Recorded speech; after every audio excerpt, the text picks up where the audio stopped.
Hello, everybody, and welcome to a special episode of the Hallway Wrestling Podcast. I am your host, the man that genetics forgot, and joining me for an AEW year-on retrospective is one half. I'm getting my maths right. One half of the best wrestling podcast in Ireland. He's the Mr. Yas Queen himself. It's Gordo, and then we have the AEW Stan of AEW Stans, Fitz. How are we, lads? I resent that comment greatly. You are an AEW stand-up. You are. No, I'm an AEW mark. There's a difference. No. You're in the upper bracket. The Stans. How dare you? Who would ever want to be called Mark? Mark. What a terrible, terrible name for a wrestling fan. Yeah. Oh, yes. Mark the Mark. Mark the Mark. Marky Mark. I hate So my lads, parents. You're So a Mark, lads, Mark. It all we're makes here sense now. We're here to talk about the good, the bad, and the unusual of all elite wrestling. A year has gone on, and it's not really been the easiest year for them to ease into a wrestling promotion, but I'd say there's been more good than bad. Yeah, no, without a doubt. When you think about they roughly started around the same time as NWA, and obviously with different backing, so that immediately puts the aspirations and ambitions separate as well. But the fact that they've been able to keep producing quality content week on week without having to take a break is testament to the work that goes on behind the scenes by everybody, to be fair. No, definitely. They've had it rough. It's been, of all years to start, this has probably been the worst year they could have picked. But obviously not on them. But yeah, no, I think without a shadow of a doubt, the good has far outweighed the bad. The bad has been very bad in a lot of cases, but the good has been pretty amazing at the same time. Yeah. And at the end of the day, good wrestling fans are never going to complain. So Nope. But yeah, so we if the format is basically the Slammies, there's literally the similar awards, except we don't have Santino. He charged way too much. But yeah, we're gonna start. Well, If you don't mind, Rian, I know this is your show, and I don't want to, to be too pluggy or interrupty, but there is a fantastic article that is available on 2bitsports.com of where yours truly did an anticipation piece in advance of AEW setting up. So I was like, AEW, will it succeed? And I'd like to run through that very quickly, if you don't mind. Yeah, no problem. Well, I'm going to interrupt your interruption to do something that I normally do quite often at the start of a podcast. Oh,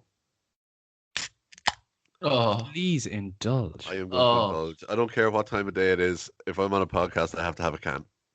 Yes. I think that's only law, Gordo. I think that's written into the Bible somewhere. Oh, it's written in the stars anyway. Please don't sing. Please don't sing. Right, anyway, let's... we're on an AEW podcast, but I'm getting Mania flashbacks. Okay, so what I had, this was actually written in March of 2019, so long before Dynamite even started, even before All Out, and even before Double or Nothing, I believe, happened. So this is way back. So the bullet points or the topics that I pulled out was, the main thing was to challenge everything. They need to challenge every preconceived notion surrounding professional wrestling and see if there's a better way to do it, which has them engage with an eager audience. So championships, please God, do not have regional titles like the US title or the North American title. I'm happy to say that their titles make absolute sense in what they have. Mm-hmm. Their version of the TV title is perfect. I literally wouldn't change anything about it. They changed the one thing they needed to change about it, which was it looking pretty shit. And then they finished it. It does help, when you have a design and you actually complete it. Yeah, Reed, this is important for you going through college now. You can't half-ass projects. You can't just hand up a broken piece of journalism. Well, Ryan Satin exists. Ryan Satin. Oh my God, I'm going to start referring to you as Rian Satin. Oh no. Yes. That is written in the stars. Yes. Fuck. No. It is decided. I better outgrow his fucking journalism. By the way, I know it's an AEW podcast, but Roman Reigns, you are our tribal chief. He is our tribal chief. Yeah. So new divisions I had here as well. So with the partnership of AAA and OWE, RIP, what could they do? Something like the X division in TNA was a great idea, but they haven't really embraced that yet, whether that was an intention or not, or whether COVID put a halt on that or not. They barely have a women's division, never mind trying to fucking come up with new divisions. Well, maybe that is a new division. Oh, well. Not having a women's division. I won't go there. I mean, to be fair, I wouldn't mind if every AEW pay-per-view started off with like a Darby Allin versus Ricky Starks versus someone in like a triple threat and just fucking have them just destroy each other for 20 minutes. So, I'd say you'd love to see lads destroy each other, to be fair. Even I actually think it'd be nice if they brought in something like a trios championships. They had enough like small little factions and stuff coming up that trios titles are normally a thing in the likes of Mexico and stuff, but it's never really properly been done in America. So it would have been interesting if they'd gone with something like that. But you know, could have had Ring of like Honor have them, have they? Ring of Honor do actually. New Japan do as well. But to be fair, Ring of Honor, Yeah. if 200 people see it, it doesn't really count. Like, New Japan have them, and Yoshihashi his first belt. He now has a title around his waist, and no one gives a shit about it. So. Does he know how to fucking put on the damn thing? I think it was I'm funny enough. I think it was upside down after one of his matches. But poor Gail Platt. You can't unsee it when you see that. He is God. Gail Platt. And Rian, you're very young. You probably don't get that reference. No, smile and nod. Smile and nod's the best way to do it. But yeah, I get it, and that's just horrific. That's intergender wrestling was another one I kind of prophesized that might happen. I think they will do it, but they're still waiting to see how they can do it. I suppose it all depends on having a strong, stable women's division first. Yeah, you don't. I could see like the introduction of Penelope Ford. She's very, very familiar with intergender wrestling. On the indies, so I don't know anyone else with the backgrounds in there, but yeah, that sounds good. They do one intergender match. I'm not sure, was it on Dark or something around the time of Jericho Cruise? They done one, didn't they? So I can remember Tony had to tweet something about it. I'm not sure it was in a tag match or something. The only interactions I get is when like Penelope Ford just defies physics completely and like fucking Hurricane Ran as someone who's 5 times the weight of them. Yeah. The Zelina Vega effect. It was. It was an intergender tag match though. It was Kenny and Riho against Kip and Penelope. Yeah. Oh yes. No, I think there was very limited interaction across the genders, but there was still bits and pieces in it, and it was the closest they come. Oh yeah. No, that's a fair point. It's something that they could do, and to be fair, I think the audience specifically for AEW wouldn't mind it too much because it'd have to be tastefully done, and TNA have proved with Jordan, good old video girl herself, that intergender wrestling can work. Tessa Blanchard. No, good old Tessa. Oh yeah, and Jordan Grace is fighting for the X Division title at Pound for Glory. So yeah. Well, fair play to her. Not a fan, but I know, but I respect her abilities. It shows it works. Yeah, shows it works. No, it does. Now this isn't body shaming at all, but it does help when you've got someone like Jordan Grace, who could look at and say, okay, I can see how could she compete with men. Whereas if you look at Riho, when you look at Riho, exactly, you're looking at how could Riho compete with even a Kenny Omega or a Pac, who are relatively average looking species compared to like Brian Cage and Lance Archer. The only problem with intergender wrestling, fucking keep Jim Ross away from the microphone. Just turn off his mic for that match. Oh, good lord! Just turn off his mic. Give Jim a paid week off or something. Just yeah. Sorry, Jim. No. So one of the first things that AEW did when they kind of announced back, was it on New Year's Day or the 2nd of January 2019, was that wins and losses are going to matter. So I prophesized at that stage that they have to have a contenders list, a la how TNA did back in the day, and I'm delighted that they run it, and they run it very, very well. Yeah. Apart from this, well, I mean, this week was alright. I mean, bit of a club with the fatal 4, but like we digress. Yeah, and even that I don't mind, because FTR defeated effectively 3 or 4 of the top tag teams anyway over the last few weeks. So you could say that, okay, everyone has had their shot that were on the list, and now we're giving an open shot to everybody because they've already beaten the contenders. A mini reset based on the fact that they've beaten so many teams anyway. Fair enough. Yeah. Plus, with the fact that you don't do this sort of thing so often, when you do actually enable this sort of functionality, it feels fresh and feels new, whereas the opposite is in WWE, where they don't use any logic towards their booking of championship matches. So every time they do this, it just feels like a kick in the teeth, whereas if they use a contender system legitimately in WWE, it would feel like a surprise and it would be enjoyable. So it's the almost polar opposite of how WWE book these things, but that's always a good thing, to be fair. If you're doing what they're not, then you're probably doing something right. Yeah, exactly. Ring design structure, they've kept it pretty much standard. Nothing too much. I kind of had a hope that they might go for the TNA 6-sided ring. I like it and I don't like it equally, but it's interesting. That's all I have to say about it. They could do a pay-per-view where they like change it up or something like Absolutely. Yeah. They could do like a special pay-per-view where maybe the cage is a different type of cage and they have to compensate, so they have to make the ring like that. Maybe. Yeah, good show. That flows nicely into my second point. Was the point was time limits, stipulations, and gimmick matches. Time limit has been fantastically well used, as proven this week. Yeah, so they've had 2 time limit draws. They've had an announced before every single match, so it adds to the feel of matches when they're doing it. Yeah. Stipulations they've used sparingly and efficiently. Like the dog collar match was the first time in 30 odd years that they've done it. They've only used 1 steel cage match in a year. Yeah. You know, and when they use it, it feels big as opposed to other companies, and I won't keep referencing them. Don't you dare say a bad word about Fight Pit. War Games. I can't wait till they. What was their blood and guts? We need the blood and guts match. Oh shit! Yeah, I'd forgotten that was supposed to be a thing. Yeah, Jimmy Havoc. Abort. And gimmick matches. You know, Stadium Stampede. Fucking epic. We will talk about that. Yes. So, yeah, like, I have a feeling that will get talked about. Yeah. The fact that they've been able to, be creative in an industry where creativity is almost null and void, they have to get absolute credit for that.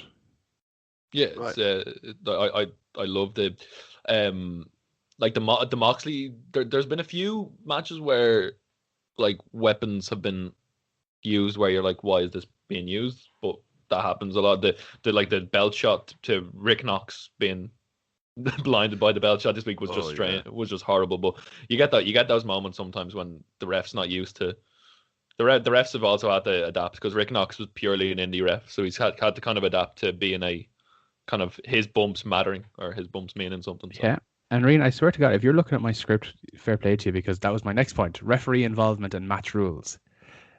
So you've touched on something there that I actually did want to say, was the fact that they brought in a lot of indie refs who themselves in indie shows can be part of the show, a la Bryce Remsburg and the Invisible Man versus the Invisible Stan.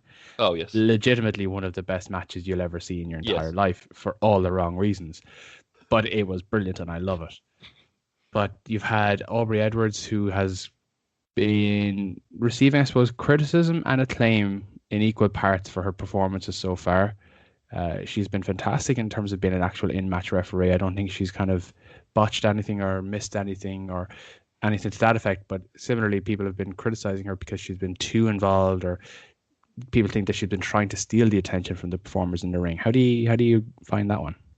I mean, it's good that you don't notice. There was one time that didn't Remsburg do a dance when he was or was that on the end? Didn't Remsburg do something in the tag match where like he kind of did a jig and it was just like, what the fuck are you doing? You're trying to skate yourself over or something. Like, it must have been a Fighter Fest. It feels like a Fighter Fest spot, but there's sometimes the ref that I like is your man, what's his name, the short-haired, black-haired kind of Paul Turner. I think it is, yeah, because he seems like, because we don't really notice him, but he seems like he's not doing his job. Whereas when you see Aubrey or Bryce in the ring, they are not. They're in the ring. I'll say there's a reason that they had Aubrey involved so prominently in the Stadium Stampede. It's because she's essentially the face of the referees. Which is fair enough. Yeah. It's weird in WWE land, and again, I don't want to be harping on about them, but they don't give characters or personality to their officials, even though they've been on TV for 10, 15, 20 years. So we all know who they are, but then when they do something, it's out of character for them to be portrayed in the storyline. And it's an element of storytelling that they're missing. Yeah. So there is definitely a scope for them to be included, but it's just finding that right balance, I suppose, is the hard part. Yeah, hopefully they train up a few refs, and once the old guard, and once a few people decide to move on, maybe they train up a few refs that we don't know and they get in the job or something like that. Maybe I'd like to see that, but well, that's it. There's no school for referees. Yeah, so you learn on the job. Like, yeah, to be exactly. fair, I can't imagine where Foxy would have learned his skill other than getting in there and being involved with the likes of the regional indies in Dublin. So you learn by doing. So it'll take time for that to develop. Yeah, give Foxy the AEW job. Like, I was a couple of years before I partook in an OTT show, so he had a lot of experience before I got to him, but I have enjoyed Foxy's performance fantastically since I've been involved with watching it anyway. Him kicking Chris Hero. Yeah. And bless him, he takes an awful lot of bumps. Friend of the show now, Fox. He's a good man. Good man. I wouldn't have a bad word to say about him, to be fair. Yeah. No, always a good laugh at him. Next, I suppose, Titantron ramp layout Pyro. I've been impressed with it. The fact that they brought Pyro back before the WWE has been instrumental in terms of getting themselves over. I think it's a cheap win. Mm-hmm. I can't imagine anyone doesn't like Pyro, and if they do, they're not the people you want to be around. Yeah, no, it's always good unless it burns somebody. Yeah, it makes an entrance feel important. That's the way I look at it. Obviously, when you said like stage layout and stuff like that, Cody having his chandelier. Yeah. Just simple little things like that. Just having them little tweaks to entrances and stuff. So it's not just I'll come out, I'll hit my pose at the top of the ramp, I'll hit my pose halfway down the ramp, I'll hit the same pose on the apron, I'll hit the same pose in the ring. Dana Brooke. It's just nice to have these. As I said, it just makes an entrance feel special and just makes guys stand out if you have a bit of a different entrance and different pyro to it. So I also love. They used to do this with the Shield, and maybe they did it with the New. They always did it with the New Day with the kind of calling. But when you see them entering the visual of them entering from the back, so you see them you see Tony Khan in the background, and you see someone in the back, and then Darby Allin, especially when you see him on the skateboard or whatever. When you the camera comes through the tunnel and you see them come out, it's just a great visual. Whereas sometimes in WWE sometimes they even miss people coming out like if you're talking about in terms of the Rumble or anywhere. But whereas AEW, they very quickly switch their camera to straight on the ramp because that's who matters. It's like this is where your eyes should be now, so we're going to make sure that we have you in that spot. They do that quite well. Plus, even the Moxley entrance, there's no pomp and circumstance around that, but it's just him coming through the crowd. Yeah. And by God, I missed that with live events. Oh yeah, he has been fantastic. Hangman with the beers as well. Yeah, Jesus Christ, the subtleties of character work is unreal. Listen, I've loved speaking of subtleties, I've just loved Kenny just being so I told you so on commentary during Hangman matches the last few weeks. Just it's they do the small things well, and the intricacies of the promotion is just spot on. Yeah, it sure is. You Stan. Says you was reading his own article about AEW. Yeah, I'm a Stan for myself, obviously, but I'm a mark for AEW. There's a difference, a distinction. Authority figures. I very much enjoy the fact that there is no authority figure on screen, that there is a reference to Tony Khan being kind of a booker or matchmaker, but in no way, shape, or form is he being portrayed as heel or face character a la William Regal, or how William Regal's treated in NXT. War games. Yeah. Fantastic stuff. And I hope they keep that. There's no real need for it. You can bring it in at any time if you do need to have a storyline where you have an official backstage. You could maybe bring in Dean Malenko or someone like that who's a promoter or a booker backstage and have them portray it. But Tony Khan should never be on screen. I hope and I pray that he never goes on screen, because immediately, no matter what way it works out, better or worse, it'll always be that comparison to Mr. McMahon. Just bring out Dad. Bring out Dad for a promo. Next point was public relations. This is definitely can do better. Mark that down in the can do better column. Yeah, keep Brandy Rhodes away from social media. Oh yes. But she's doing the social media calls. Heels. AEW heels, baby. It's a good thing she's not a chief marketing officer or something like that. Or chief branding officer. Or chief brandy officer, some might say. God. So look at they were the big points. There's obviously other parts of the article as well that kind of go through it, but they were the big things. And it's a year in. They've had effectively 6 months of a run because that's when TV got shut down for live events. Yeah, and the one last thing is, barring the Nightmare Collective, since you spoke of Brandy, they haven't really taught treat us like we were stupid. They've been quite straightforward. Apart from the Nightmare Collective, where Brandy came out and said, Well, oh, isn't she really bad for shaving someone's head when Brandy was the one organising shaving people's head? Apart from that, they haven't really called us out on our stupid or like made us feel stupid. And they deserve a slap on the wrist for that, but they equally deserve a pat in the back for realizing that how that was so shit and so poorly received and botched it and got rid of it straight away. So, it's one thing to run a bad storyline, but it's another to continue with the bad storyline regardless of customer perception, I say, but with user perception. So the fact that they were able to, exactly. So, listen to the crowd, listen to your viewers. It's long-term storytelling is one thing where you can say, okay, they might not like it now, but I know they're going to like it when the reveal happens or when this happens. Yeah. That's one thing. But when you have something so bad and so universally despised, then you need to pivot and you need to get rid of it straight away. Yeah, they were handed they were given a good hand when, sadly, I'd hate to say it, like silver lining to someone getting injured, because they had a wrestling reason to get rid of the storyline. I wonder what they have done if Awesome Kong didn't get injured. Like, part of me thinks Brandy would have powered ahead with it. Unfortunately, but they made the best. They made the best of a bad situation, and it's actually, I think, it's benefited them big time in the long run by having to veer away from it. So yeah, and they dropped the Ali whatever storyline. Thank God. I hope with Dustin Rhodes. Yeah. No, I think that's going to come to fruition in the next couple of weeks because we've seen the likes of Eddie Kingston tell Blade to get his house in order. Oh shit, yeah. So I think we're still going to see the end of that, but that's okay because again, it's something that started off weirdly, but they're going to tie it up something well. Yeah. Well, that's they did a lot of what you wanted, and it's quite funny to see some of the stuff that was strikingly fucking similar to what you wrote. It's like they wrote or listened to our podcast at the Alleged Wrestling Podcast, and they read our article at 2bitsports.com.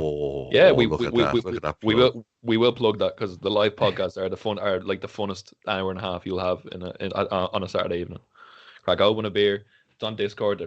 The link is in the fucking bio. It's just great crack. Old man Steve will murder people if they cough, but he runs a good ship. Runs a tight ship. Ship. Very, very tight. Tight like Tiger. Tiger. Tight ship. But do we set the bar low and then try and jump over it? It's all about getting over, son. Yeah, gotta get yourselves over. I'll give you a choice: underwhelming or worst. Well, worst is a very easy one because we've already covered it. With the Nightmare Collective. Yeah, there's a few more contenders. There's a Mike Tyson fighting with his fucking t-shirt, which just ruined an intense moment. Vitor Belfort's AEW debut. How dare he? But yeah, worst is pretty self-explanatory. Well, you could also have the Dark Order. Yeah. Beat down on Dustin the time. Yeah, I had a left field one. The finish to Jericho and Cassidy the first time just took me out of that storyline, and like it was meant to be Cassidy's big moment, and it just sucked the impact out of it. Was that the botched pin roll up? Was it? A botched mousetrap? Yeah, because Jericho, I people who listen to this podcast know I have a gripe with Jericho. I don't. Post title run, he's done some good stuff, but he's also had some. Be very careful now, Rian, at what you're saying. Yeah, because there's a certain old man Steve who will hunt you down and will chop up your body with a very, very sharp Stanley blade and feed you to the pigs. Listen, Jericho's promos with MJF and promos in general have been fantastic. I just don't like his in-ring work, and last week's main event is further proof of that. But I just don't. You can't put that on him. Jesus Christ, Luther was gassed after 30 seconds. Hey, you leave the Japanese deathmatch legend alone. Yeah, we'll get back to my wrestler of the year. He wrestles 2 matches. I'd love to do Luther. I'd love to do that and put it on put the results on Twitter and just get Steven like fucking Fitz's membership to fucking AEW fan club revoked for saying Luther was wrestler of the year. I will gut you like a fish, boy. But no, yeah, I think Miro's in-ring debut was bad too, but like there was more people in the match, so you can read. But in general, that wasn't great. But yeah, I think Mike Tyson and the Nightmare Collective win that. Yeah, definitely. Yeah. But yeah, underwhelming is a good one. Underwhelming is an interesting one because it's an open, very open book there. Yeah, I think I might kick this one off and say for me, I don't know. I'm actually kind of torn that up the more I think of it. But I think for me the big one was probably the early stages of Brody Lee. Yeah. It Early even before him. Yeah, Early just Dark Order in in general. Yeah. No, they've turned the corner in a big way with it, and I'm really loving what they're doing now. But like the early stages of Dark Order, it was ridiculous. It looked like a sex cult. I just didn't get it. And then when Brody debuted, he was very much there was all that, taking the piss out of certain stories about Vince McMahon, and you're like, you don't need to make those shots. Just you have a chance to make something special with this guy. And it just felt that they were going down the wrong kind of avenue with it. Now, something Fitz touched on earlier, they changed course. You said they listened to fans. They listened, they changed course, and everything is looking a hell of a lot better now than it was 3 or 4 months ago for them. But yeah, for me, I found the first couple of months at Dark Order, and even when Brody joined, to be a bit underwhelming. Yeah, I had FTR as well. A lot of this can be asterisks with empty arena and no fans, but early FTR and FTR in general now, they're okay, but like if we're talking about expectations versus what they are, the wrestling matches have been fine. It's just it hasn't really clicked fully. Yeah, I think problem is because they're doing a lot of the stuff like with having the interference, the belt shots, the trip and holding of the foot, all these kind of old school sort of things. Without having a full on reaction, it's not the same. Yeah, they don't need to. I mean, if they're heels, then fair enough. Like it's the hypocrisy of saying you're like pure best wrestlers in the world and then cheating, but it just hasn't been as good as you would have liked, unfortunately, and that's why I put it in the underwhelming category. I think that's a fair point. Steve, bless him, this is a point that he often raises as well, and I don't disagree with him because I can see the logic behind it. If you're calling your company All Elite Wrestling, there is a given perception that you are going to be portraying the best, by definition, elite performers in the world. And there have definitely been moments, especially kind of through the COVID era, when they're been restricted of the talent they can use, where wrestling has definitely not been elite. Yeah. So they put themselves in a corner straight away by kind of branding themselves like that. But obviously that was to tie in with the elite branding from New Japan. They needed to clarify this early on, and a simple statement or press conference or promo by Cody even would have sufficed and said, All Elite Wrestling is about striving to be the best, always wanting to be elite. You're not always going to get there, but the want and desire to be better than your last match, to be better again next week. That's the kind of perception that they should have put out from the very beginning. But because they kind of branded themselves as All Elite and then just left it at that and left it to people's imaginations to say, okay, everything you put out on TV, we're going to judge you against what you should be doing if you were the best in the world. Yeah. And because of that, often they don't live up to it. Yeah, it's a good shout. Very good shout.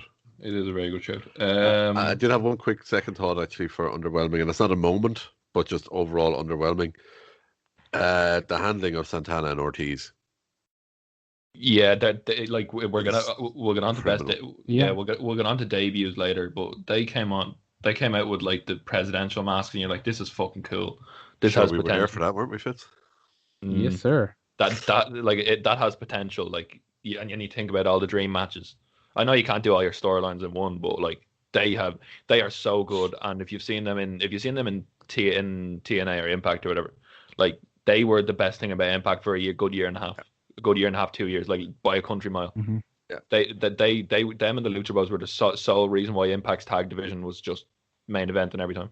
Yeah, and like following up on that, I think it's fair to say that a lot of people had higher expectations for Kenny Omega, especially when he signed, and being portrayed as the best wrestler in the world, by or PWI Insider. All these top lists would have Kenny Omega in the top 1 or 2 with Okada.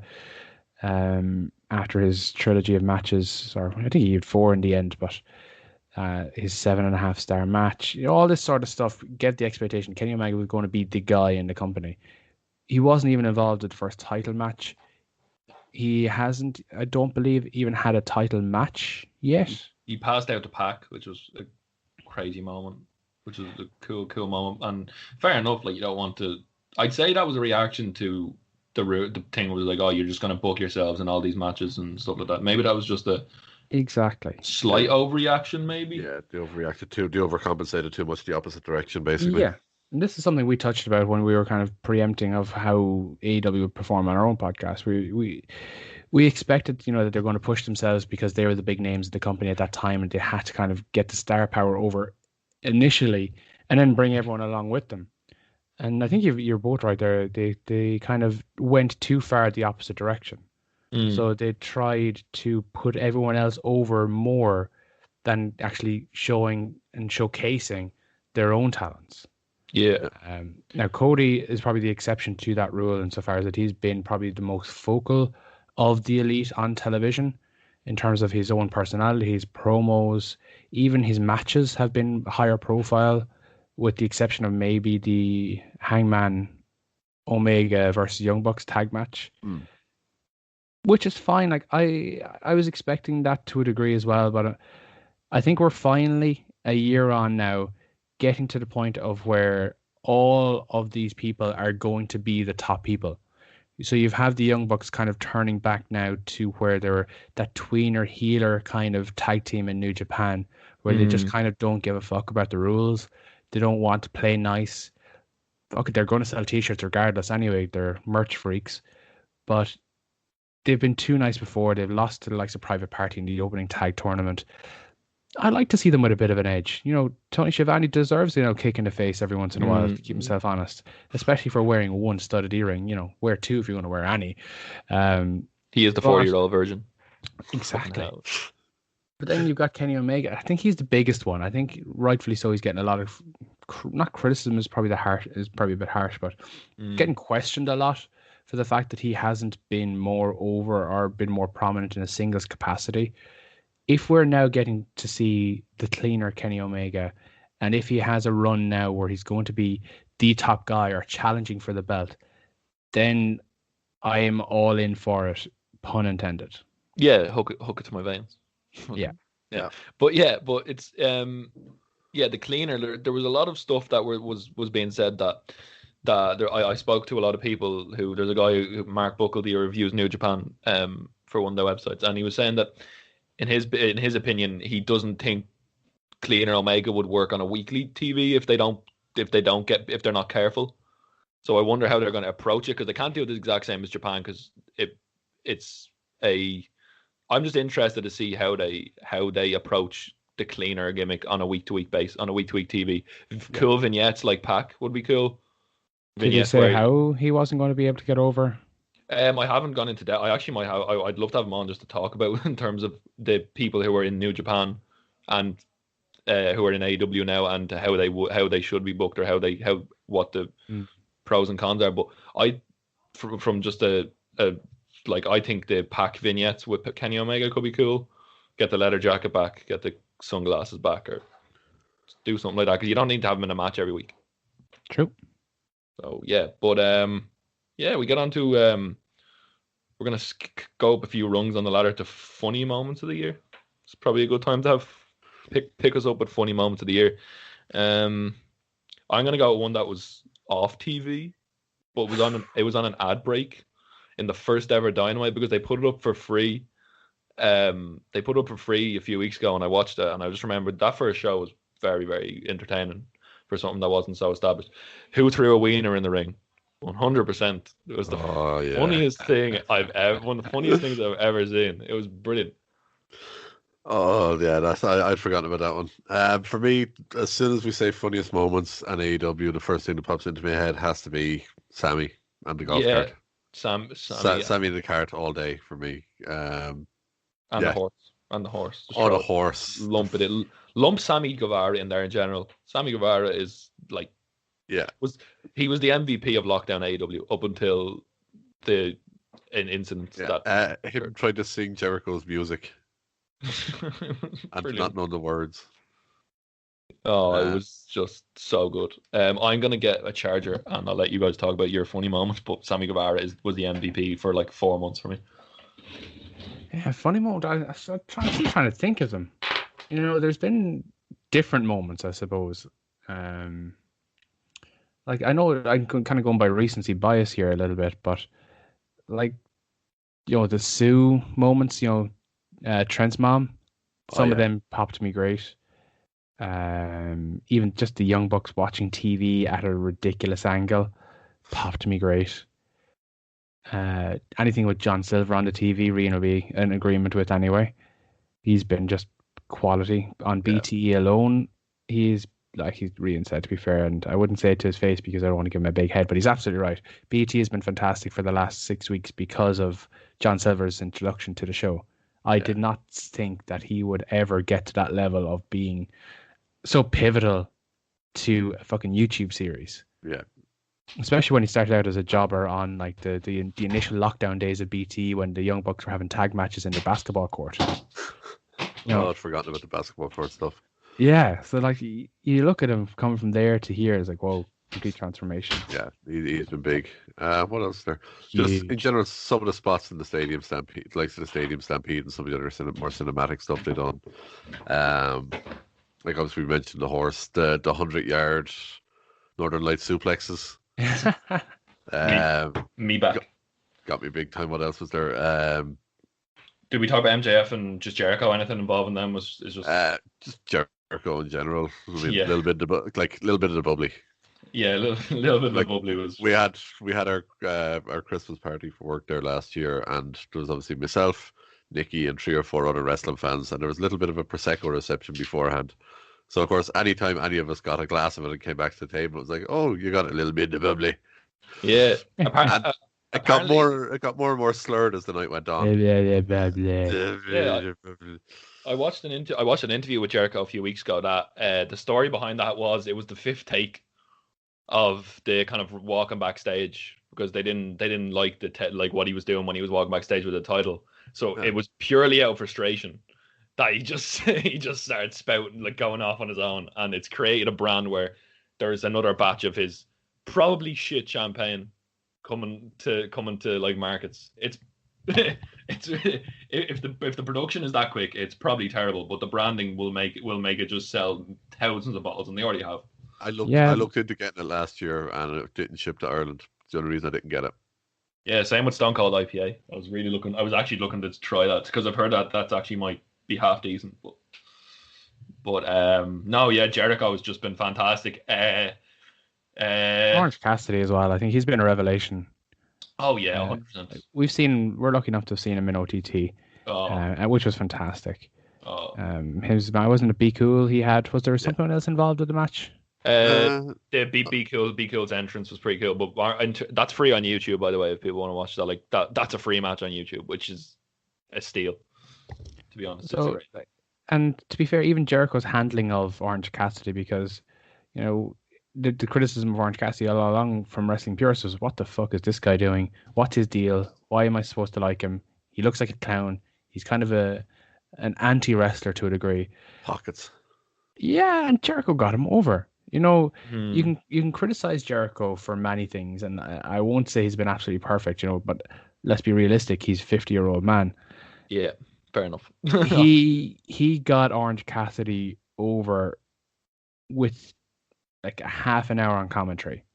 That's how good Jericho is, and that's how good he was able to explain who and what Orange Cassidy was. But once you've seen Orange Cassidy do his shtick, it's hooking. You know, you want to see more because, okay, how is he going to react to this person? How is he going to react to this situation? And so on and so forth. And he keeps surprising people. When he came out with his global warming speech in the press conference with Eric Bischoff, it was like, that was fucking comedy gold. Yeah, and another funny moment for me in terms of Jericho. I've loved his outside the ring stuff, and there's a few matches in that can. But I remember on commentary there was one of the matches. Santana and Ortiz were in a tag match, and they did that cannonball spot, and Jericho was just straight away, like as quick as you can. Tony, do you know what the Spanish is for cannonball? And he's like, what? I don't know. it's just like those quick quirks on like commentary where he's going to be there till he's like Jim Ross's age because he is so good on commentary and it's just naturally taken to it. It's just brilliant. Yeah. So good. Like Jericho in general, you can't really talk about funny without talking about Les Sex Gods. Oh, Les Sex Gods. Les Sex Gods. And I think that could be, if we're talking about like when we talk about what we want for the next year, like if they ever break up, like Sammy versus Jericho could be a great feud. But yeah, do we move on to OMG moment of the year maybe? Well, guess what? One of mine I'd listed down for this was Sammy getting hit by the golf cart because that was just fucking fantastic, magnifique.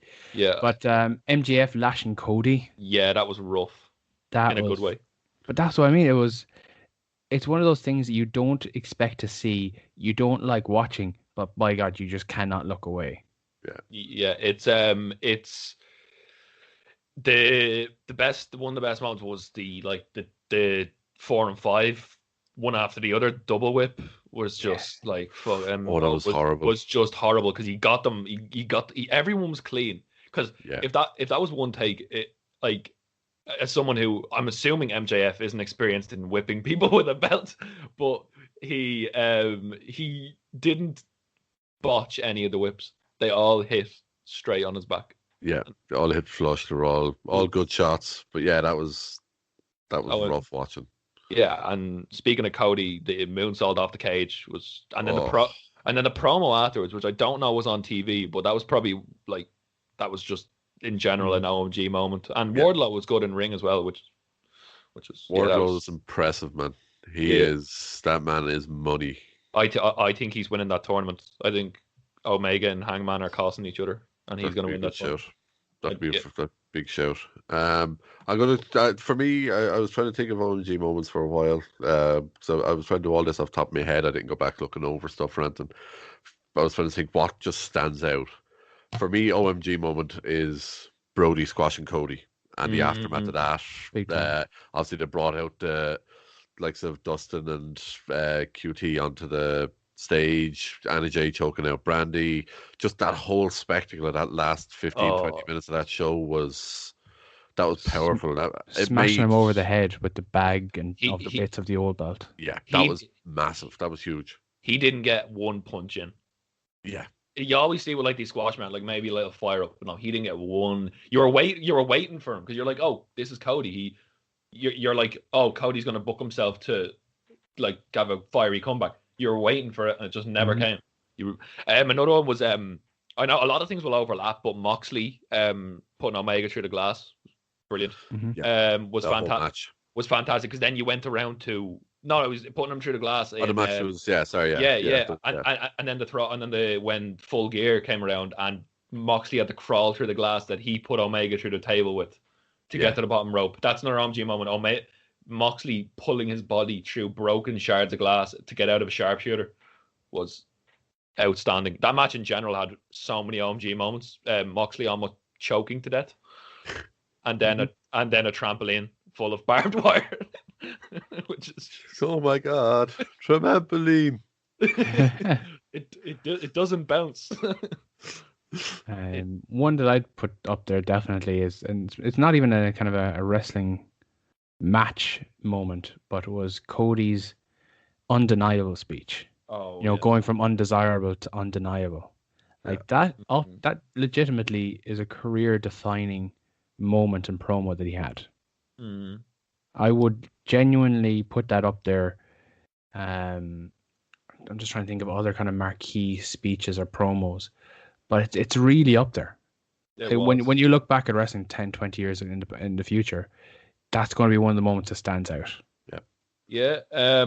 OMG, maybe this might be, but like Orange Cassidy going full Undertaker out of the boot of a car during the street fight was just, I thought that was just like just Just in terms of, I don't know if it fits into OMG, but that's street. No, I'd put that more funny moment to be fair. But, but OMG moment of alone, you could put that street fight into the OMG moment of the year because everything with that match was just on point. Yeah, and apparently one take, which is the biggest take. OMG of that whole thing, is apparently that was all done in one straight take.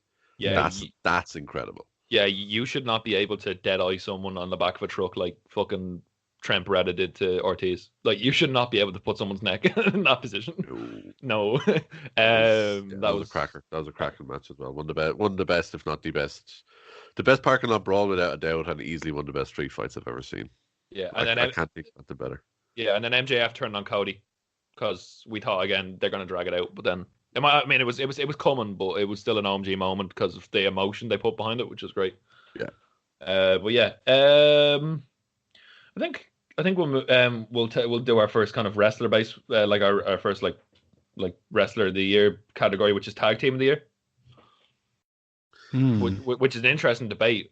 I'd put best friend. I'm going to come straight out with best friends because they've exceeded expectations and turned a lot of people's heads. They're definitely worthy of a nomination, all right. Honorable mention, I would say, probably.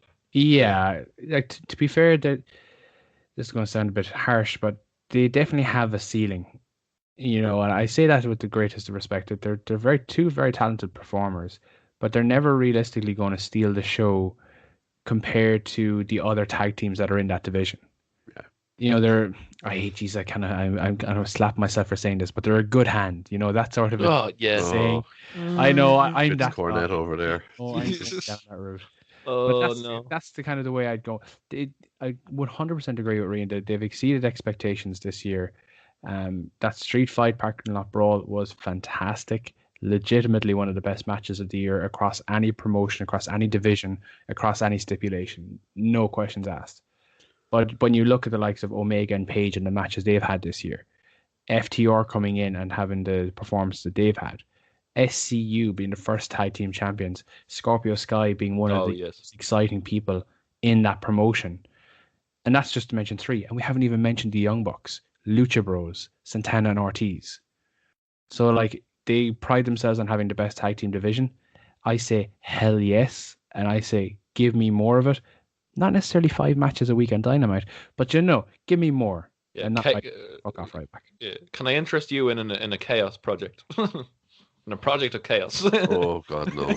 Good Lord, no! Chaos, death to them. And Hybrid 2. I'm not a fan of them as a team. I love Angelico, but I'm not a fan of them as a team. Yes, I would literally row in right behind you there and say Angelico would be a great single star in the senior division, and Jack Evans should be in the TNT title picture right now if they ever bring out some sort of a cruiserweight division. Yeah, he's fine. He's good. He's exciting, but I don't get them as a team. If you watched Ring of Honor, Jack Evans, just give me Jack Evans versus Darby Allin in a match and have them first two. Just have them go out there on again opener of a pay-per-view and just say, here's 15 minutes. There's no guidelines. Go out there and fuck shit up, and they'll match I think would be amazing is actually Jack Evans versus Jungle Boy. Oh yes. I think they'd have a belter of a match. There's amazing matches he can have. I'm not saying he's not talented. I think he's an incredible wrestler. Both of them are. But I don't get or see the two of them as a tag team. It's just anytime I see them cool, I can skip this. You know. Yeah.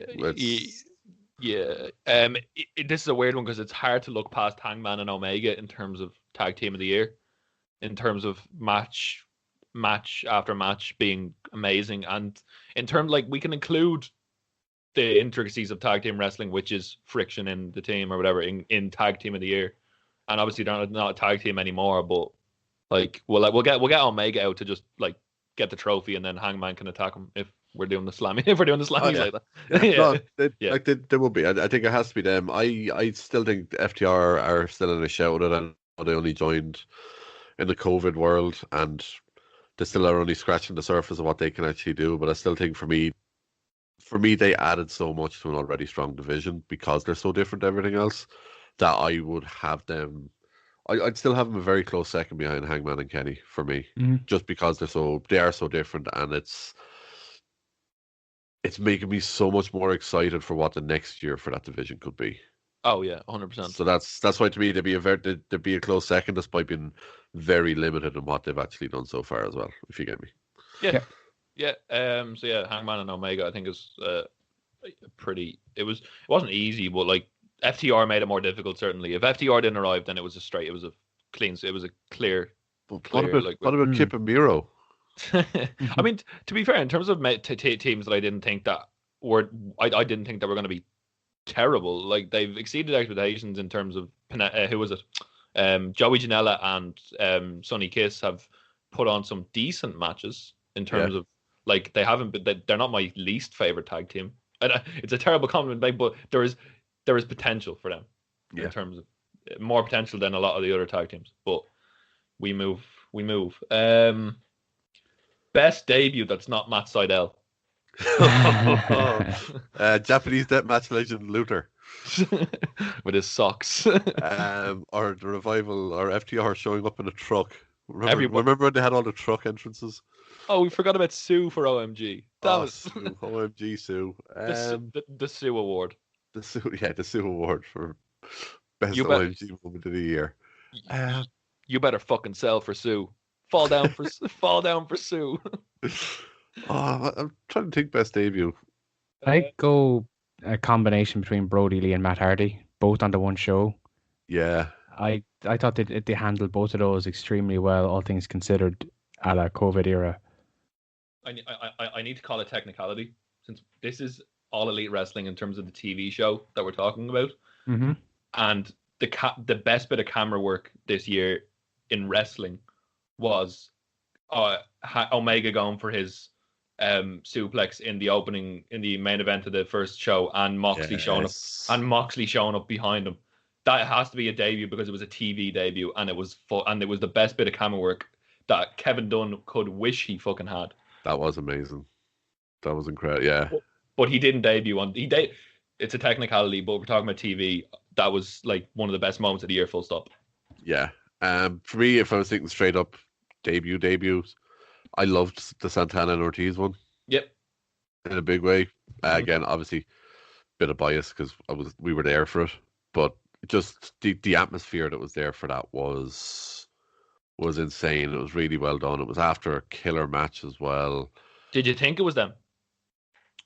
I had a feeling. I had a feeling there was something coming. And I was like, I knew they were out of contract with Impact, so at the time I was like, they're definitely bound to show up in AEW at some point. I didn't see them being a WWE team, so I knew they were going to go there eventually. Did I think it had happened that night? I was hopeful, but wasn't sure.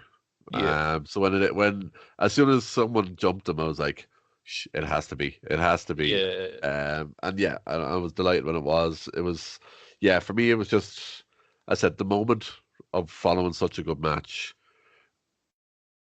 the way they done it, obviously the big reveal of with the masks and everything, it just all felt really good for me.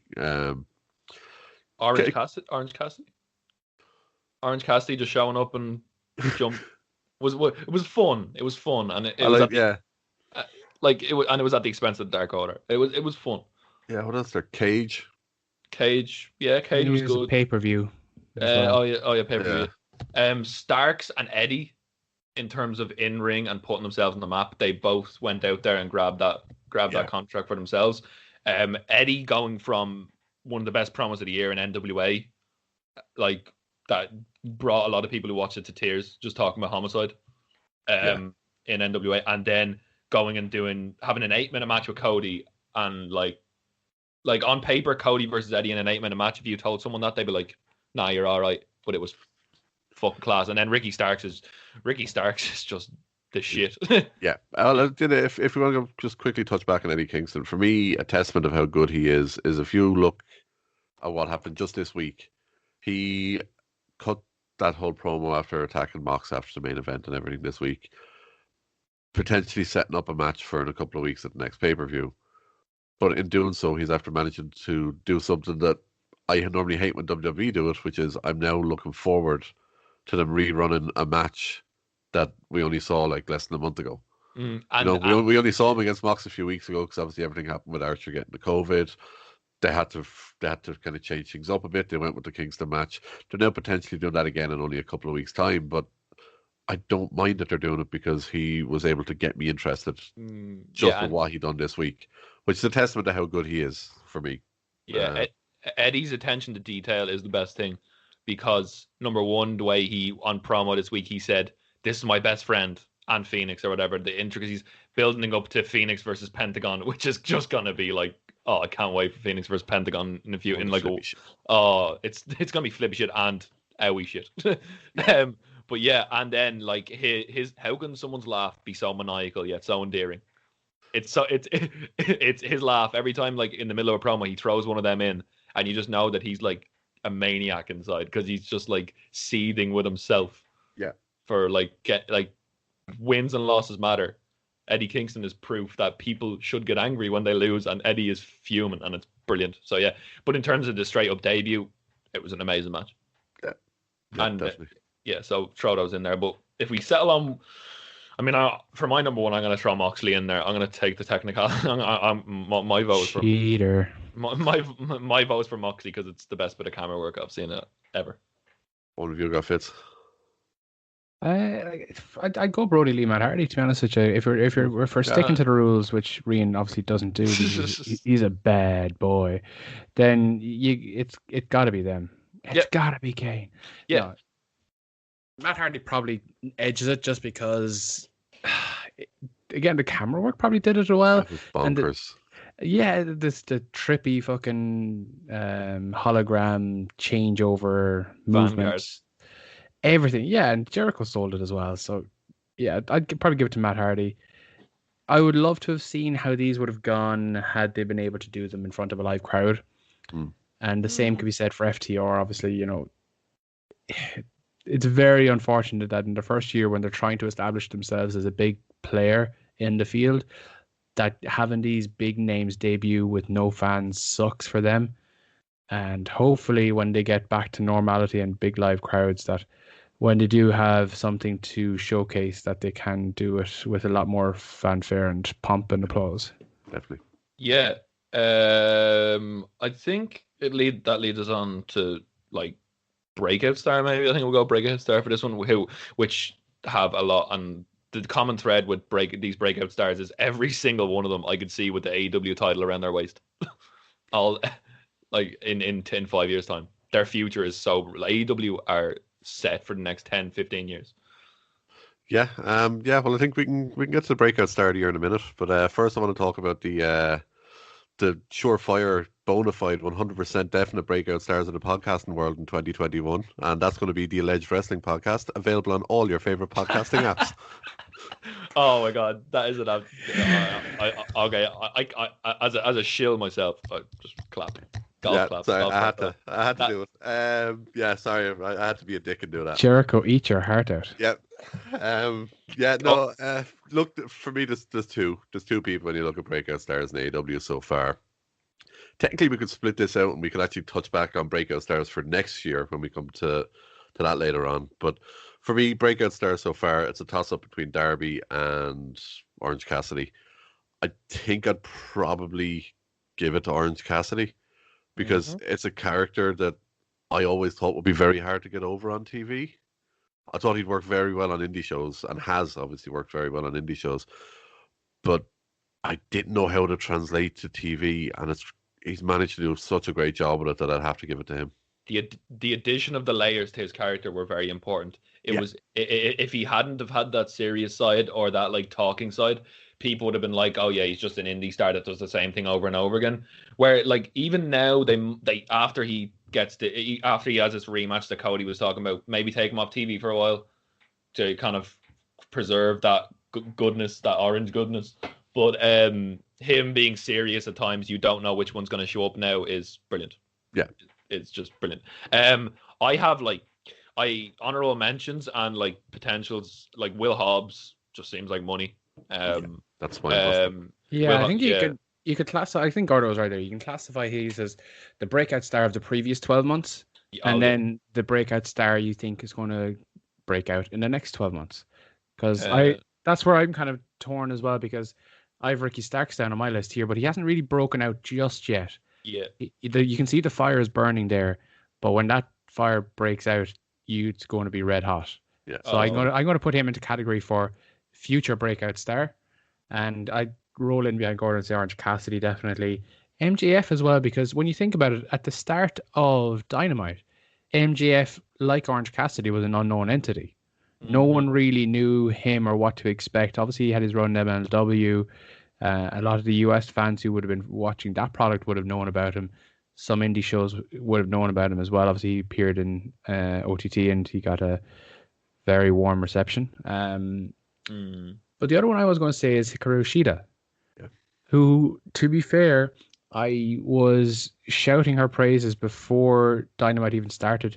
I said she should have been the first women's champion. It fucking broke my heart that they gave it to Riho because she's Kenny's girl. But Shida has been carrying a division that has been dragged apart at the seams with injuries, with COVID lockdowns, with just poor management as well. It has to be said they're not exempt from criticism in this division at all. But she's been the one consistent of that division. And anytime she steps between the ropes, she has been absolutely fantastic. Yeah, she's literally carried that division. Like future ones, and just an honorable mention to John Silver. John Silver's he's just the best thing about the Dark Order in general. Him and Brody's relationship is just hilarious. Him taking the chair shot for Brody, and then being the Elite was terrible until they gave John. Will Silver you shut your mouth, you filthy whore? No, the Elite was not terrible. It was okay, and then John Silver made it better. John Silver is the MVP of being the Elite at the moment, and he's turning that into an on-screen character. And I'd love to see him just coming out with the bandage on his head, and then his reaction to the getting in the tag team gauntlet, the tag team match this week was just brilliant. Fucking just getting in the face of FTR, just being really, really annoying. I see potential in John Silver, and I like it. Yeah, he's in a very similar way.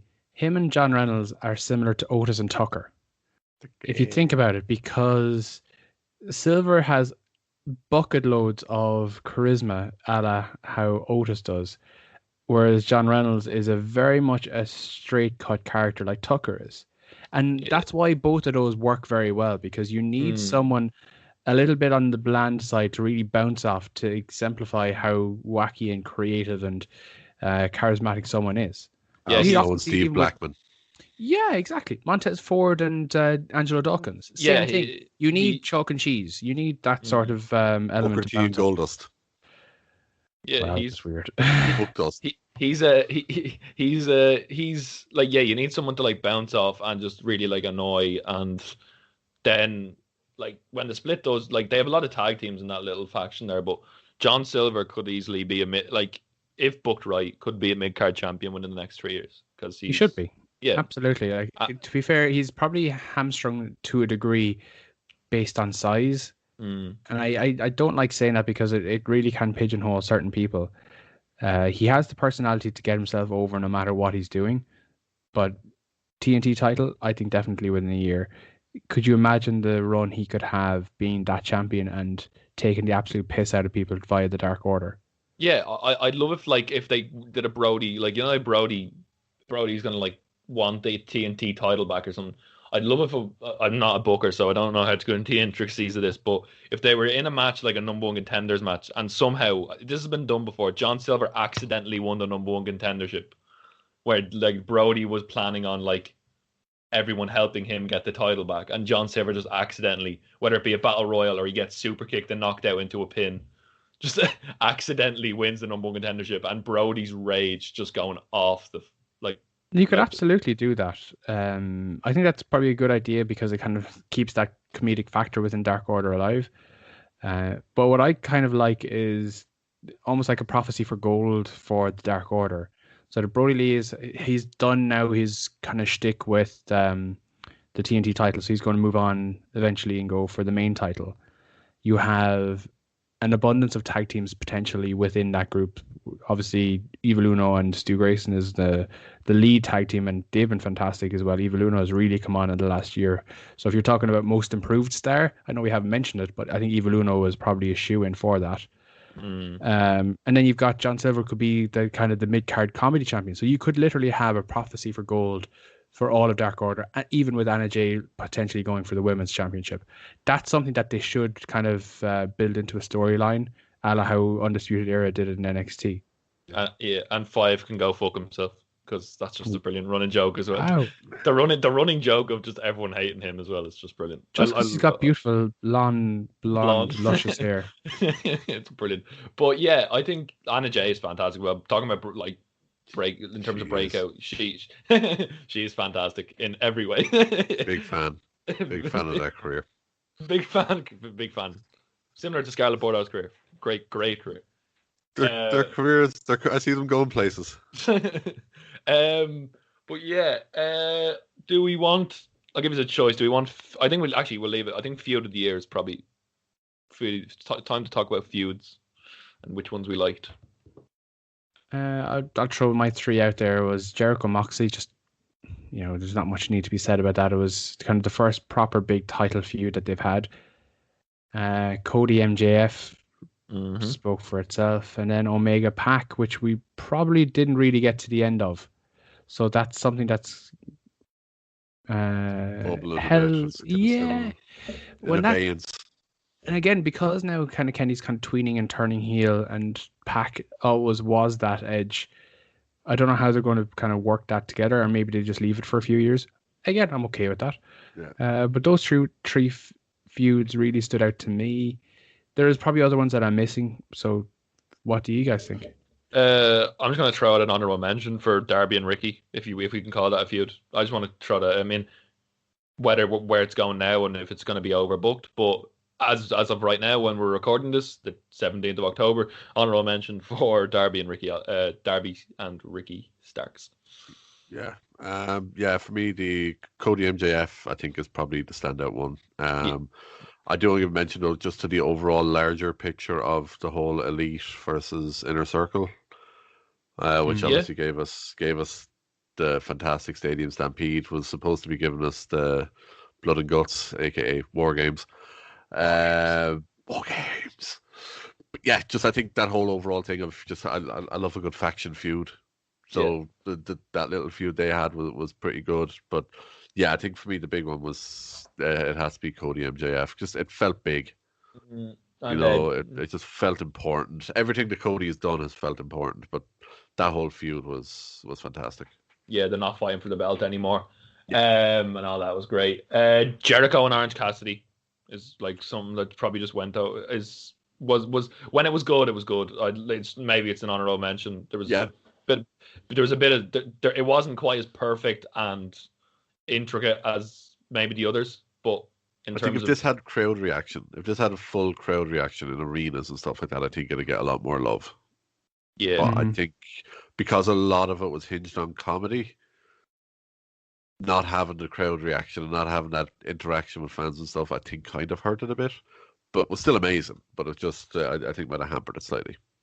Yeah. Any more feuds? There's been many feuds, but nothing too like Young Bucks and Omega and Page was like the intricacies of the relationship between those for what it was good, but it wasn't quite.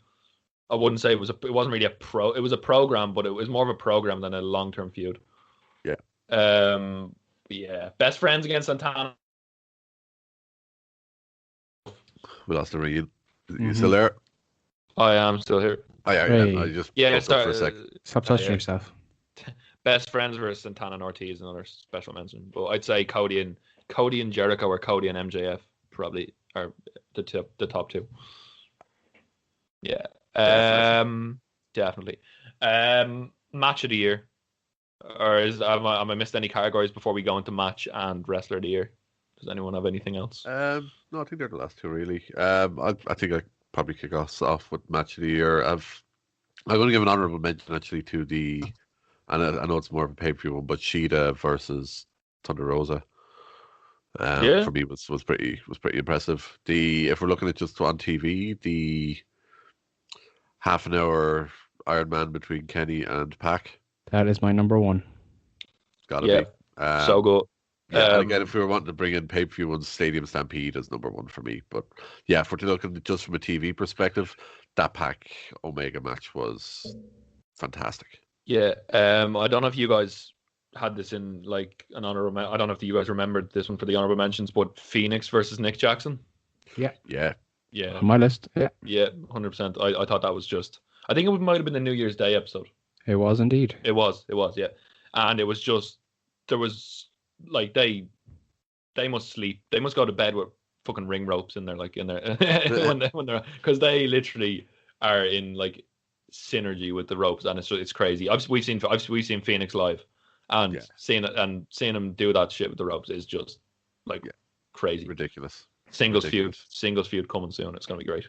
But yeah, Mox versus Omega. For what it was a good giant clusterfuck of weapon entertainment. Janela Omega, was that? Oh no, that was on Dark, wasn't it? Janela Omega, was it ladder match? Yeah, it was the no DQ. No DQ match, but it was, Michael Nakasawa versus shitty comedy guy who hasn't come back yet, thank God. The Bailey. Bailey. Jabailey was.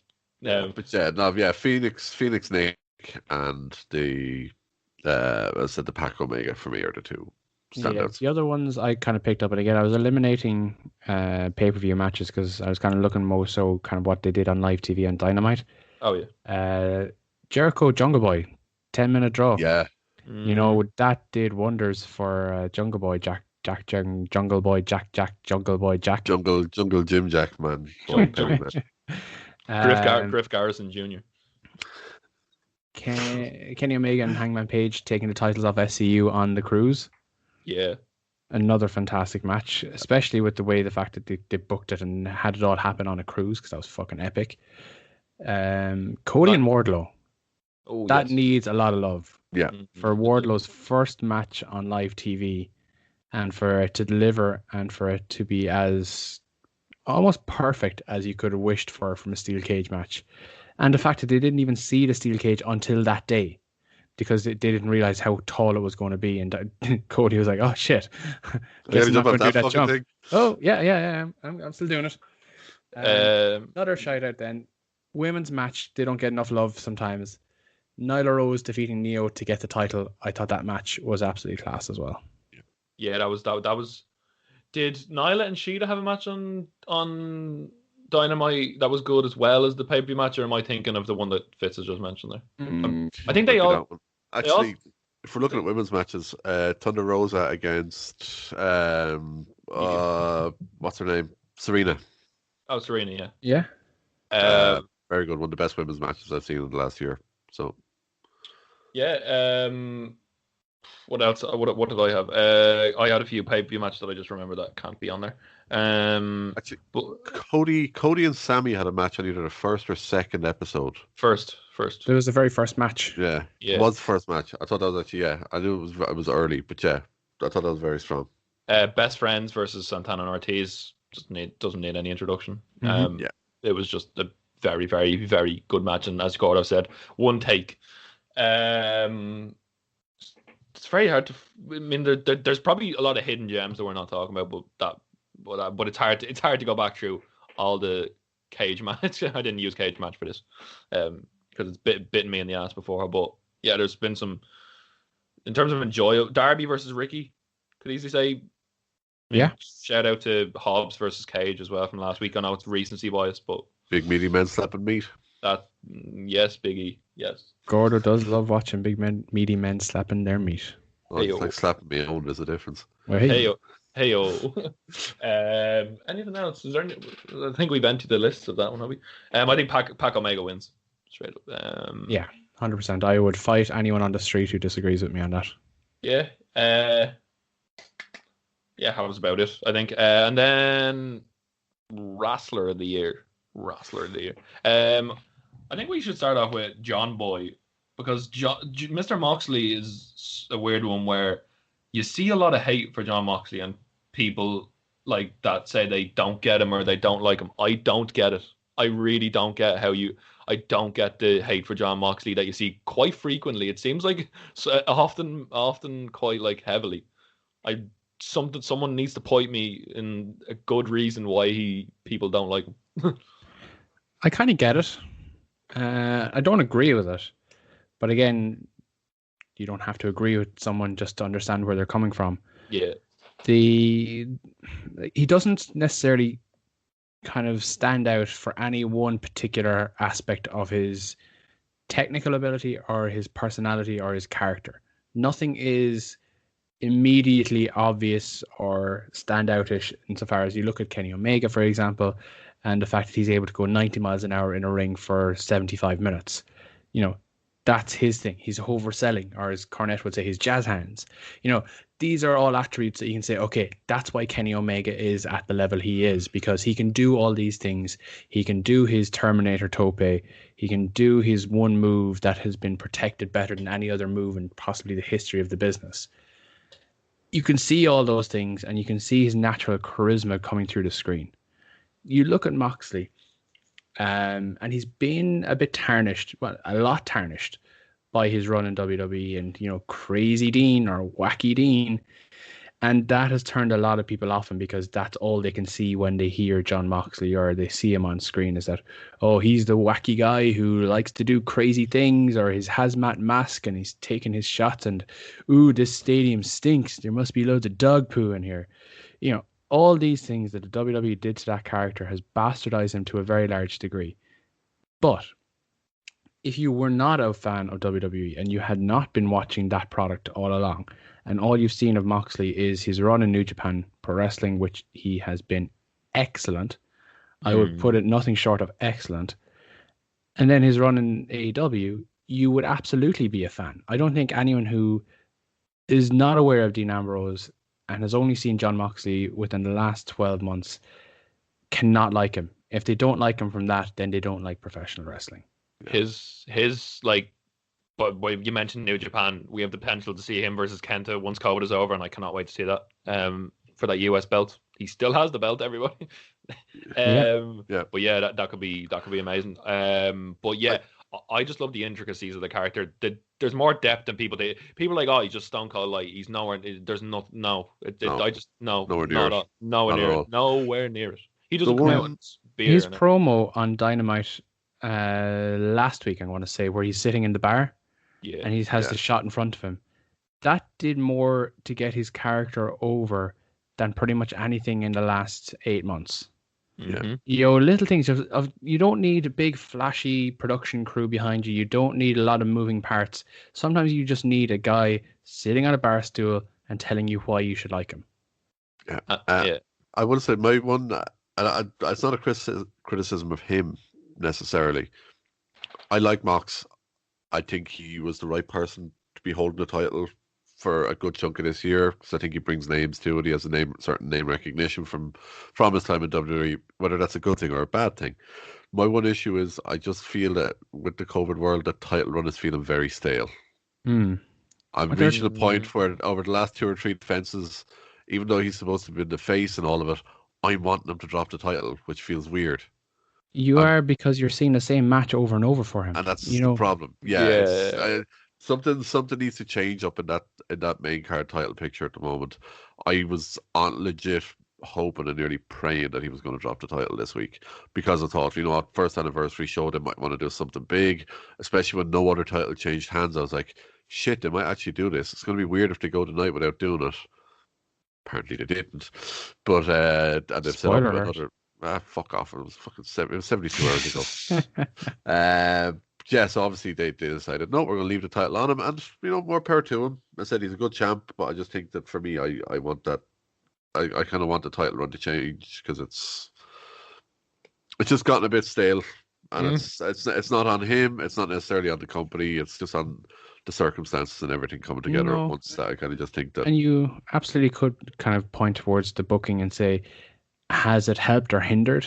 Yeah. And if you look at the people who he's defeated in his title defenses, you'd probably have to say it's hindered him to a degree. Oh, yeah. Because he's had very similar matches against very similar style people. Yeah. So you've had your Brian Cage match, you've had your Lance Archer match, you've had Jack Swagger, Eddie Kingston, Brody Lee. So, you're fighting very similar style matches. Yeah. And the problem with those style matches anyway is that they tend to be quite slow. They tend to be quite big meaty men slapping meat. Yeah. You need change. You need a bit of diversity with your matches. And Gordo, what is diversity? It's a really, really old wooden ship that I believe was used during the Civil War era. Thank you. These are very important things to consider when you're looking at how you judge a title run. You need to look at, okay, well, how long has the run been? Who has he defended against? What styles of matches has he had? What stipulation matches has he had? Has there been any close calls? Who's been challenging consistently? Who's not had a chance yet?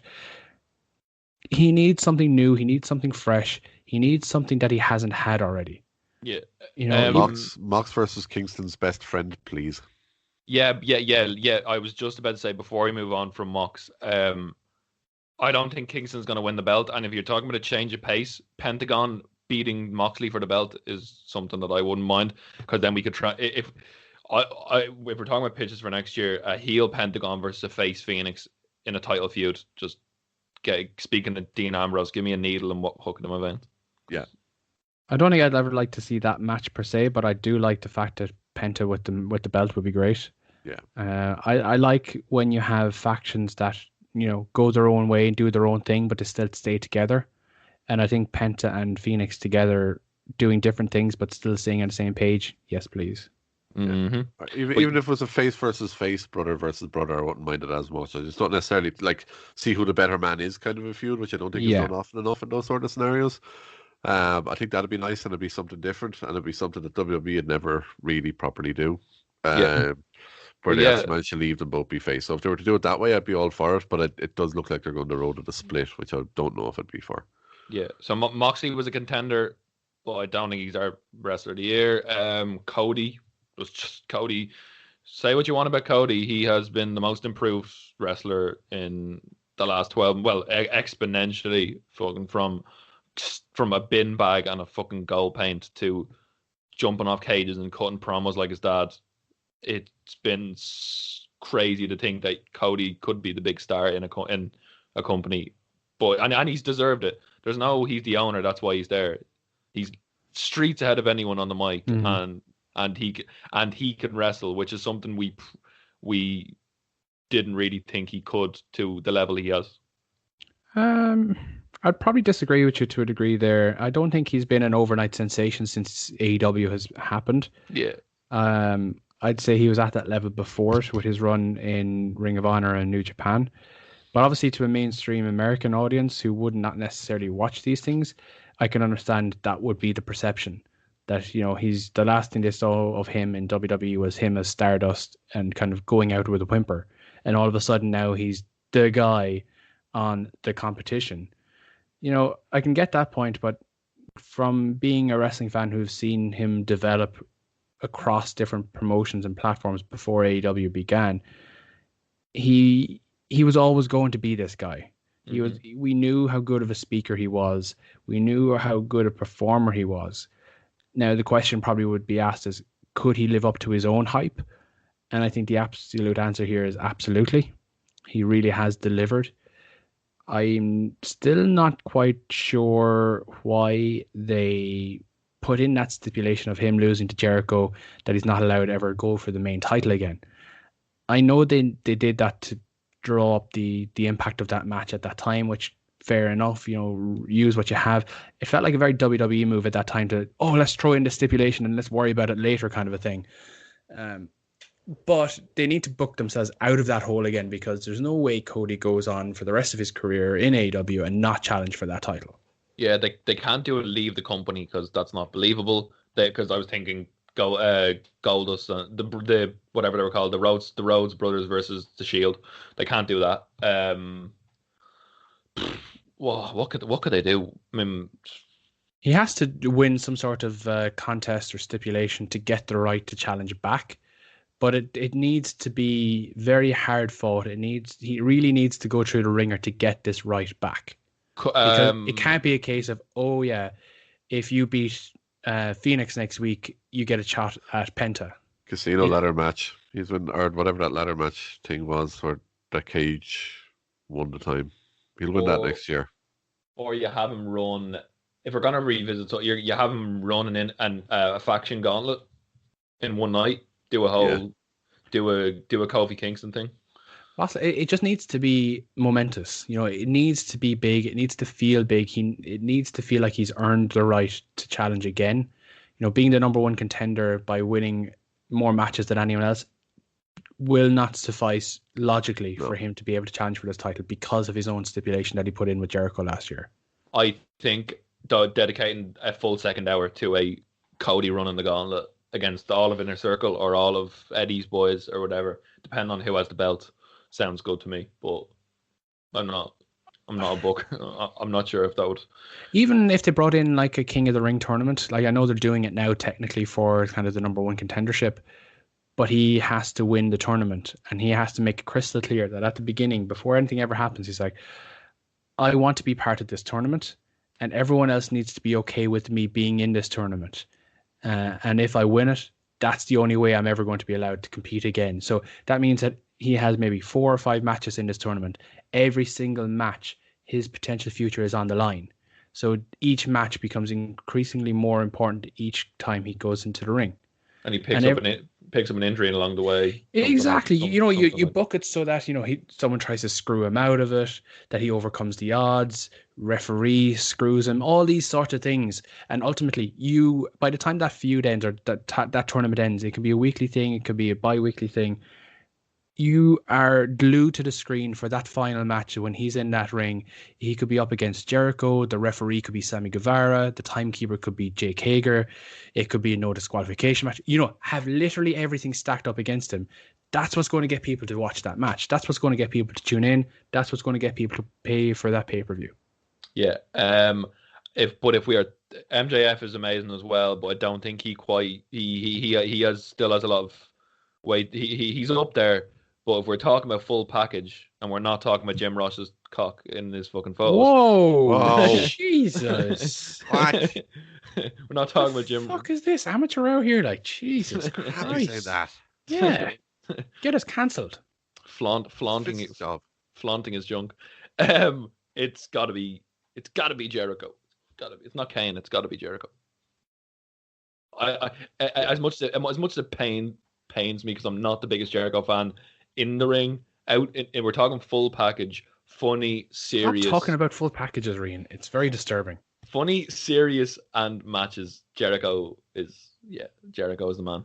If you look at who's had the biggest overall impact on that company growing in its first year and getting it out there, getting eyes on it, adding that name recognition, for me, it has to be Jericho anyway. He's the first person who popped into my head. So, yeah. Old man will be happy. Send him home happy. Oh yeah, he'll be delighted. Yeah, he loves himself a bit, Jericho. Yeah, he loves himself too. But 100%, Jericho is the absolute and only correct answer here. We all questioned whether it was the right decision to put the belt on him straight away. I think we all agreed that it probably was at the time. Looking back, it was 100% the correct decision. He's carried the company literally through the COVID era when he was one of the only few who stood up and traveled to Atlanta to do commentary with Tony Schiavone when they were in Cody's basement. All these things, he's literally done everything that he could possibly do for that company across all different aspects of it.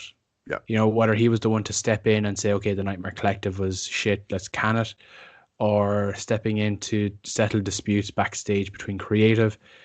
He has done it all. Super spreader.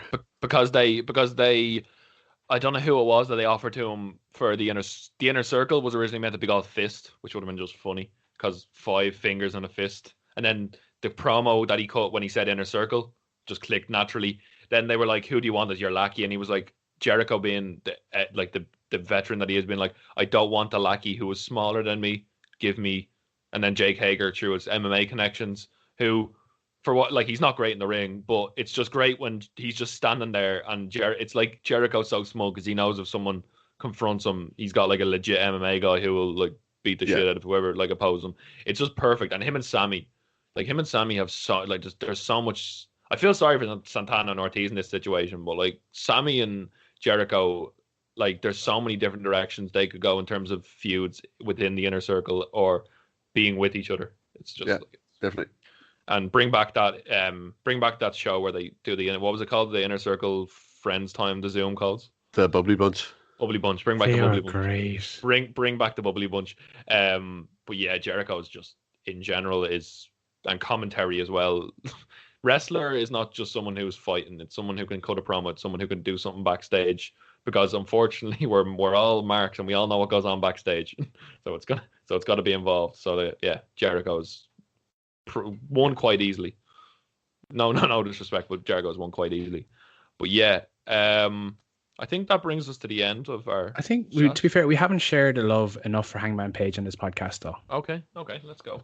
I know he doesn't really fit into the category of wrestler of the year per se, but if you're talking character of the year, I think the most improved maybe, rather than not breakout star because everyone knew who he was before, but the development of the character of Hangman Page over the last 12 months has been fantastic. Going from being in the first title match with Jericho, of where the feeling was he wasn't quite ready, or he wasn't quite big enough to carry the company on his shoulders at the time, which we all would agree at this stage he wasn't, so fair enough on that call. But his character development of being the beer drinking guy, which was possibly the most over person in the arena, with the exception of maybe Orange Cassidy, which is no small feat. His run with Kenny Omega as the tag team champions has been fantastic. The split between the two has been excellent. His flirtation with FTR of being good Atlanta boys, excellent. And even now with the whole the tournament coming up to crown a new number one contender, you can see the feud bubbling up between him and Omega again. So do I want to see Hangman Omega have a 60-minute barn burner match? Yes, please. Yeah. I want them to cost each other and Wardlow to win. That's been my pitch for the last few weeks. I think because I think you get two storylines out of that. You get MJF and Wardlow because Wardlow's gone for the belt that MJF couldn't get, and you've got Omega and Hangman. Whether they cost each other or whether something happens, but yeah, give me them in a match. It's just Hangman, like, for this phrase is dated now because of his matches with Jey Uso, but he was Roman Reigns at the start was the kind of phrase that was going around. He was kind of shot into, and people thought he was nowhere near ready, and it was a blessing in disguise that Jericho beat him. Yeah. Yeah, definitely. Yeah, but yeah, he's so good.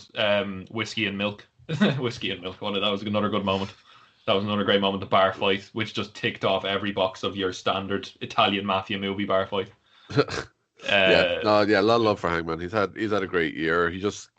Unfortunately, he just didn't quite fit into any of the categories in a weird way. He's had so many things go great from this year, but it's just in every category there's always been someone just a little bit above him because he was in such a good spot already. We expected so much from him that he kind of just he done what for the most part he done what I expected.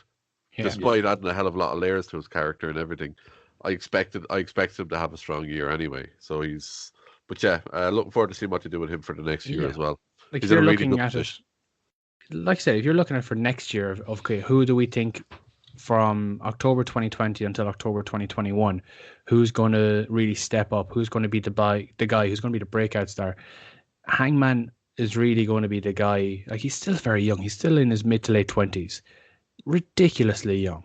So he's got the future ahead of him. I think he's only going to get better. He's only going to be more well received, and the fans love him, and that's the biggest thing. He's got the natural draw from the fans, which other people just would cry for. Yeah. So I think he's going to be huge.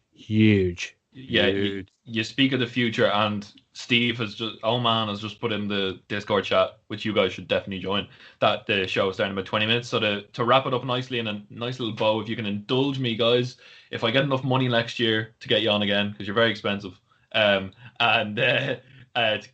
if we're sitting here next year doing a retrospective again, who was the champion at that time? Fuck. Because you have to think it's not the next champion; it's who's the champion come next year. I think there's a strong case to be said for Wardlow. I think Wardlow. I think Ricky Starks is an outside bet to pick it up at some point. No, actually, no. He'd be more of a TNT champ, I reckon. Yeah, he Yeah. needs to bulk a bit, but Yeah, but the thing is, Wardlow, like the Wardlow MJF storyline could be great because the wooden henchman is actually showing some fire or he's Yeah. shown that he has something. I think there's a good promo in him. I don't know why. Yeah. I've never heard him speak. There's a good promo in that man. I have three in my head, and it's Wardlow, Penta, and Omega. Mm. I Yeah. think it's between the three of those. I'm gonna stick with my original thought, which was Wardlow, but I think any one of the three of them, I think you could see Okay. holding the title for quite a while. I think bold, Hangman. bold Oh, predictions, if I can be so rude here. Right now, this time next year, call your champions. Across every division. Cross all your champions, yeah. Okay. Right. Main one Wardlow, TNT Ricky. Tag probably FTR after winning them back. And women's newly signed Thunder Rosa. Yeah. Oh, mama. I'm gonna go main belt Omega after being Hangman at All Out. I think tag champs Santana and Ortiz after joining with Eddie Kingston. If we're talking bold here, Santana and Ortiz after joining with Eddie Kingston. Eddie Kingston as your TNT champion. Okay.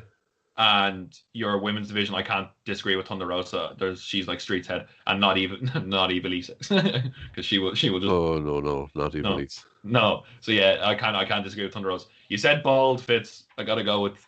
We need to see LAX in the and I want to see a concrete jungle death match. If you haven't seen that from Impact, give me a concrete jungle death match, please. Fight on the wooden boards, but yeah. And now you put your balls on the line, boy. What is with you and packages and balls? You're very weird. All about the balls. Yeah. Oh, actually, I did have a thought for tag teams. Go for it. Aren't Gorillas only tied to New Japan until next summer?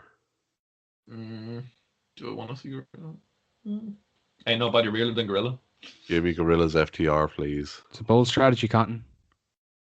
Yeah, give me Gorillas versus anybody. Like they're good. And when's Cota's contract? Oh, he's a lifetime one, isn't it? Yeah, unfortunately, lifetime. Okay. Yeah, and he's 2025, I think. He signed a long-term one. he won the last. He's been in the last 3 G1 finals. I think he's grand. Yeah, I think they're going to throw money at him no matter what anyway to keep him. So. And plus the friction between the pro wrestling T-shirts and stuff. Oh yeah. Yeah. Anyway, Fitz's turn. I like the idea of Penta being the champion because he's really one of these guys that's bubbling under the surface. That no one is kind of the mainstream audience of AEW wouldn't really have seen Penta in a large kind of figure-headed role before. So I think that would be a fantastic one to look for. Tag team. I like Santana Ortiz to have a dark, dirty run, if you know what I mean. You know, being the absolute bastards that they're born to be, because you just look at them and you know that they would just have that little smirk on their face, the Eddie Kingston-esque look of when they're beating someone down. I love it. I want that. Women's champion. I want to see Britt Baker have a good run. By God, she's had an awful lot of bad luck. And I think she's a good enough personality to carry the division. And hopefully they can add some depth to that division as well by this time next year as well. Thunder Rosa would be a fantastic addition. So that would be good. Britt Baker has done very well at turning chicken shit into chicken salad in 90% of those skits that she's had to do with Tony Schiavone. Yeah. Barring a few exceptions. But yeah, definitely. I'd just like to see a better women's division in general because there is the potential. You can see the bones of a good women's division. It's just the rest of it is sometimes just not. Big Swole as a case as well. She's got a lot of charisma. She seems like she can cut a good promo. But yeah, I still think Swole is 2 or 3 years of consistent being able to like do lots of indie shows. I think she's one of them people that if she gets more and more reps, she's going to be huge for them. But I still watch her stuff, and there's too much sloppiness in watching some of her matches. Sometimes that I'm like, it just takes me out of it a bit. But no doubt, huge potential. I said if she can get back out there and doing consistent matches, getting consistent reps in, she could be a real star there. But well, the North would never really. I think the North seemed like Impact guys. yeah, no. The only Impact. North we're talking about are the Kings of the North. Kings of North for tag champs next year. Imagine. Kings of the North for NXT UK then, yeah. Oh yeah, since we're talking about a AEW podcast, R.I.P. Ben Carter, rest in peace. Oh yeah, he's dead to everyone now, isn't he? Yeah. Rest in peace. Oh, yeah, that's he's gone off to be a paedophile now, isn't he? Oh my god. Sorry, you may have to edit that one out. Sorry, I my aim is to give a producer and edit every podcast now. So, speaking of editing, I've just been informed by our management company that we did not appropriately give rights to third-party services like the Hallway Wrestling Podcast to use our real name and gimmick names in such promotion. So you will have to redact all of those, please. Thank you very much. No problem, old man, Steve.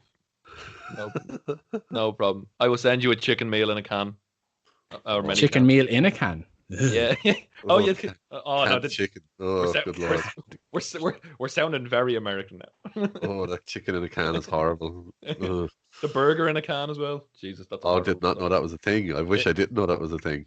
Yeah, but anyway, I think old man Steve might murder these two if we don't close up soon and move on to the Alleged Wrestling Podcast live every Saturday.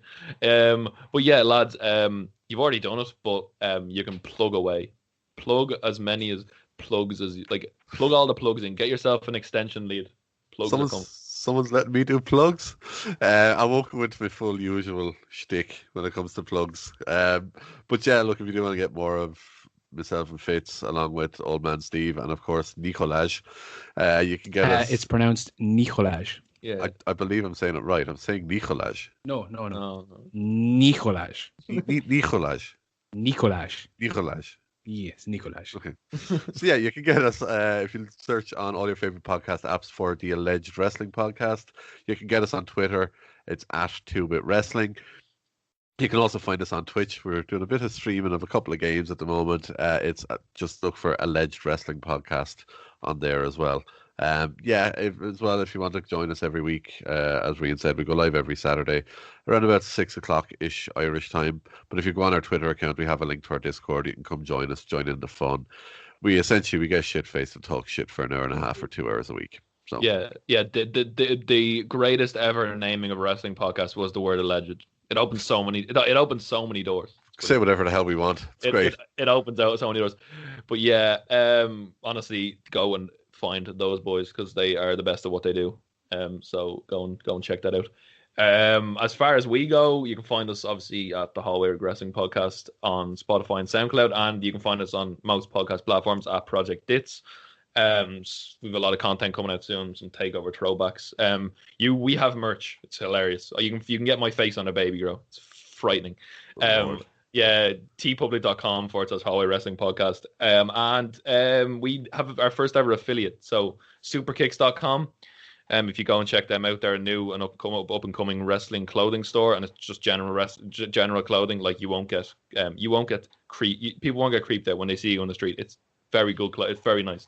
They have a new Halloween range, and if you use the code Holloway or Dits, you'll get 10% off. It looks really cool. I bought myself a hat because Ireland is fucking freezing in the winter. So go and check them out, and just support the boys. And the reason we do these podcasts is because old man Steve made the mistake of giving us the Alleged Wrestling Podcast plug at the stadium at the wrestling at OTT. So go and check them out. They're the reason we do this. So it's fantastic. And thanks for coming on, lads. It's been a pleasure. Been a pleasure to be here, dude. Been a pleasure. An absolute pleasure. And as we say at the end of every episode, which we don't say at the end of every episode, go follow the Alleged. Good boys with lots of cans.